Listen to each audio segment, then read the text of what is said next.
Elron the Bold meets Bill the Merry Troubadour by Bobby Grace. Hail, fellow traveller, I am Elron the Bold, Elron said boldly as he came upon the stranger's camp. Hail, friend, I am Bill, said the stranger. Bill the Merry Troubadour. Elron the Bold, never having met a troubadour before, merry or otherwise, said boldly, I have never met a merry troubadour before. It was getting late, and Elrond was tired from a long day of being bold. He volunteered a rabbit he had caught, and some vegetables for the cook-pot, if he could share the campfire of Bill the Merry Troubadour for the night. This was graciously accepted by Bill the Merry Troubadour, who strummed his lute and unfolded his story, while Elrond was skinning the rabbit and peeling the potatoes and cutting the onion into small bits to release the most flavour. I wasn't always Bill the Merry Troubadour, Bill the Merry Troubadour said. I started out as Bill the Storyteller, mostly fairy tales at first, forest gnomes and woodland creatures and such. I found making a good fairy tale about woodland creatures was hard going. Now that I look back on it, I was a bit foolish to have expected to make a living in woodland fairy tales since I lived in the desert. I moved on to fables after that, mostly in the prince and princesses genre. Not to brag, but I was pretty successful at it. You might have heard that one about the princess and the handmaiden, and the prince falls in love with the wrong one. That was mine. It was at the top of the charts for a while. Later, I owned the entire Eastern Mediterranean parable franchise, back when parables were the up-and-coming thing in storytelling. Those were good times, I tell you. Bill the Merry Troubadour plucked a few notes on his lute. What happened? Elrond the Bold asked, not really giving a shit, but boldly pretending that he did. Elrond checked his stew ingredients and blended some spices for the cook-pot. Well, do you remember back during that Jewish uprising? Everybody's heard about that. Josephus wrote all about it. Things were crazy. Maccabees, crucifixions, heroic last stands. Prophets and martyrs were thicker than cockroaches in a fig warehouse. Total chaos. You've had to have heard about it. The Romans were pretty pissed off. Elrond had, of course, picked up something of the story from his wanderings and the conversations at the pub. However, Elrond did not see how this would affect parables, or even troubadours for that matter, merry or otherwise. He quartered the rabbit, keeping his head down, already thinking he should have found his own campsite. So, amid all the rioting and village chaos, I, like many others, resorted to looting. The looting became so widespread that the government sent in troops. Looters were hunted like rodents, summarily executed if caught in the act of looting. No scourging, no last walk, no cross, no nothing. It was a horrific time. It was a horrific time. Bill the Merry Troubadour repeated these last two lines again over a minor chord to create gravity and tension, a well-known and often used device among troubadours.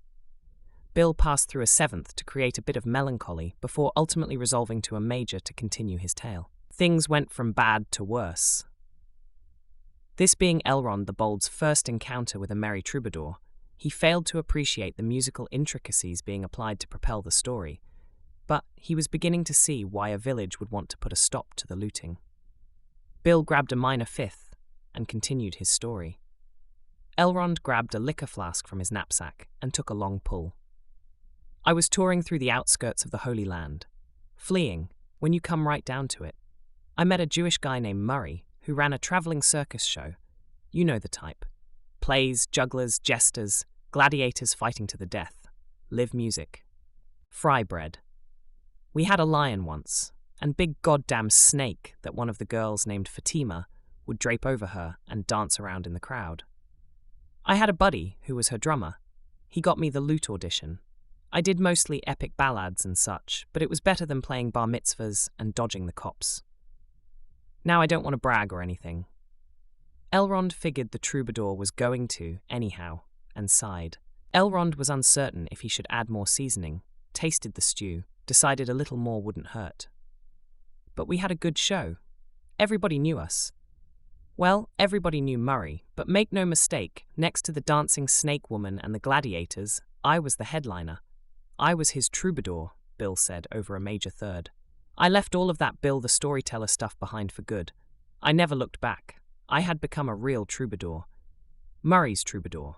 Elrond figured He'd like to see a woman dancing with a big snake draped over her, if he ever got the chance. He'd heard there were some folks in France talking about a trip over towards that Holy Land place. He thought maybe he'd check into that when he got back. It might be worth going to see women who dance with big snakes. I'd made it out of town, and just when things were looking rosy, my buddy, the drummer who got me the audition in the first place, started dating Fatima, the dancing snake lady. Bill the merry troubadour continued. Elron figured there must be an overabundance of those dancing snake ladies if they've resorted to dating drummers. It didn't last long. They had a mean breakup, and the act went sideways. Murray, the owner, said one of the three had to go, and it wasn't going to be Fatima or the big snake. So, my buddy headed off to Nepal, where he picked up a gig in a kangling band working the Shod circuit. A few weeks later, we were back on the road doing a string of shows in the Bulgar territories when Fatima and I somehow fell into bed together.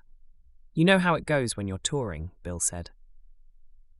Elron didn't have the slightest idea of how it goes when you're touring. He stirred the stew, added another stick to the cook fire. He wondered if the snake was involved, but decided not to ask. Everything would have been all right, except Murray showed up unexpectedly.